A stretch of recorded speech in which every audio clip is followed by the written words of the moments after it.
friends, Sarah here with Boho Stitchery, and it is Monday, so it's time for Make and Knit Monday. So if you want to learn how to knit, grab some needles and some yarn and join me for Making It Monday. Hey friends, welcome back to my channel. This is Sarah. Thanks for stopping by for another Make and Knit Monday. Today I have something so fun and so exciting, guys. I am super psyched to share this with you. I have such a fun, exciting new stitch in store. So this is something that I've been kicking around with the idea of doing for a long time, and I finally sat down last night and I started this scarf, and it works up so fast. This, guys, is what I am calling the roll of the dice scarf. You guys want to learn how to do this? Okay, let's get started. First, I need you guys to grab your knitting needles and some yarn. I'm just using my double points that I usually use in most of my tutorials. And they're great for scarves, by the way, because they're about the right size. But anyway, getting off track. So I wrote this down. Let me pop my camera up here so you guys can see these directions. So first thing is first, obviously you're gonna need your knitting needles, whatever yarn you wanna use. You also might want to grab a six-sided dice, just kind of the kind you play board games with, or if you don't have any extras lying around like I don't, you can also, I found, go to Google. So just open any browser, search virtual dice, and you will get a pop-up. You can select from different sizes of dice. You can do 4, 6. I just chose to do the regular standard six-sided dice. You only need one. And as you can see here, I wrote the directions. So let's go ahead and knit the roll of the dice scarf. For mine, I did cast on a multiple of 3 stitches plus 4. The 4 stitches are not part of the pattern. So what I mean by 4 is the first 2 stitches and the last 2 stitches are my edge stitches. So they are not part of the pattern. So I'll show you a little bit more in detail in a second what I mean by that, but that just means the first 2 and the last 2, all I'm doing are knitting those. I'm not including that in my pattern. As you can see below, these are the 6 stitches that I chose to use. You can obviously choose whatever stitches you want.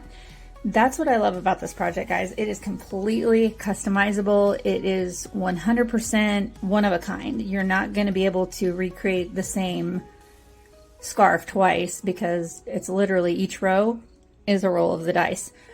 So as you can see below, 1 is just straight knitting. 2, I did yarn over, slip 1, knit 2 together.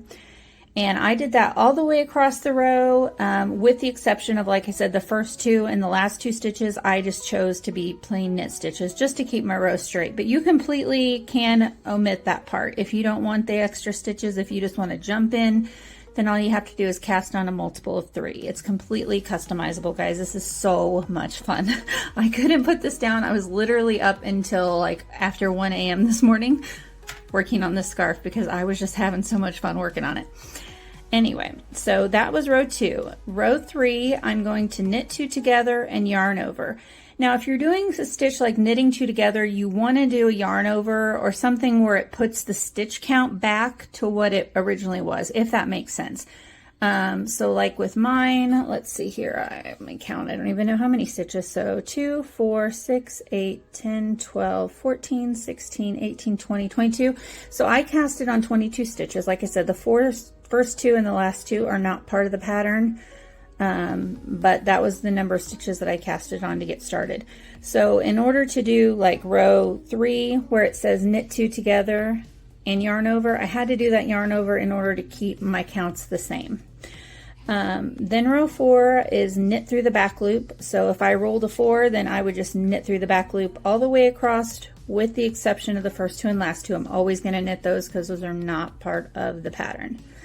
And if I rolled a 5, it would be KFB, which is knit front and back, followed by knit 2 together, and I would repeat that all the way across. And you get the idea. So 6 would be a yarn over, knit 2 together.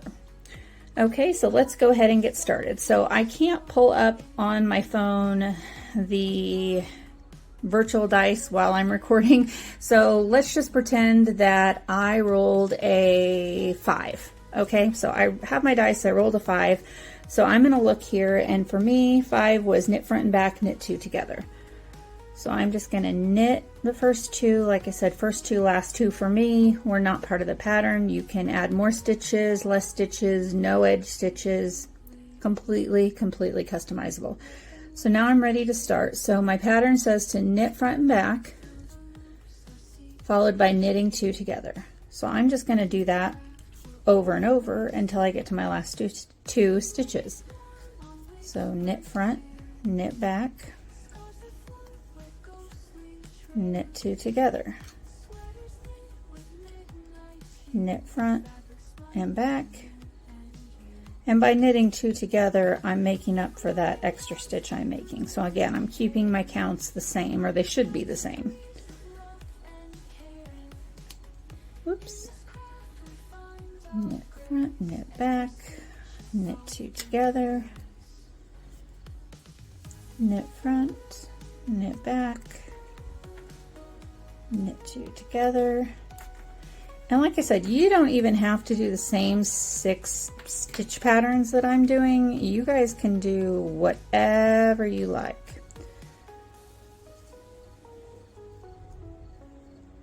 And see here, I'm actually a stitch short somehow, so I'm just going to improvise. I'll just do that. Like I said, sometimes I probably messed up somewhere along the way and didn't have enough stitches. So let me go ahead and just double count here. Every once in a while I found that I have to add a stitch in somewhere. 2, 4, 6, 8, 10, 12, 14, 16, 18, 20, 22, 23.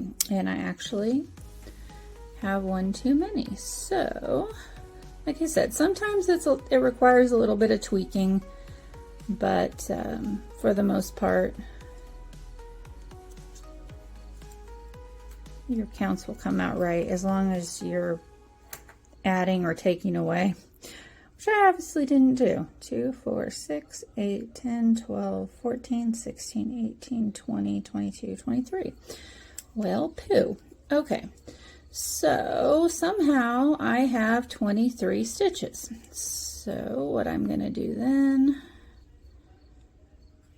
is we are going to, maybe we'll just go back. I'll just knit these 2 together. Okay, so 2, 4, 6, 8, 10, hang on, 3, 6, 9, 18, 19, 20, 21, 22. Okay, so there, my counts are correct. But like I said, I probably messed up somewhere when I was trying to work on this at 1 in the morning. Okay, so again, I'll do one more roll of the dice with you. Like I said, I can't pull the virtual dice up because I'm recording this on my phone. So let's just say I rolled a 2. So for me, that is yarn over, slip 1, knit 2 together. Like I said, not including your first 2 stitches. So we're going to knit the first 2, and then we're going to start our pattern, which is yarn over, slip 1, knit 2 together. Yarn over, slip 1, knit 2 together. Yarn over, slip 1, knit 2 together. Yarn over, slip 1, knit 2 together. Yarn over, slip 1, knit 2 together. Yarn over, slip 1, knit 2 together, and I'm down to my last 2 stitches, which again, just like the beginning, are not part of your pattern. I'm just going to go ahead and knit those like normal, and I like to slip my last stitch so it keeps my edges clean and straight. And that's how you do it, guys. Like I said, this works up really quickly. You can see where, like, this section here, I literally kept rolling the virtual dice on my phone, and I kept getting 1 every time. So for like 3 or 4 rows, it's all the same stitch. So it literally is a roll of the dice. You don't know what you're going to get. And I think it comes out really super pretty. But anyway, I hope you guys found this video helpful. If you haven't already, please hit that like and subscribe button. And I am here for you on YouTube every Monday and Tuesday. Monday I do knitting tutorials. Tuesday is crochet tutorials. So I will see you guys next week. Bye.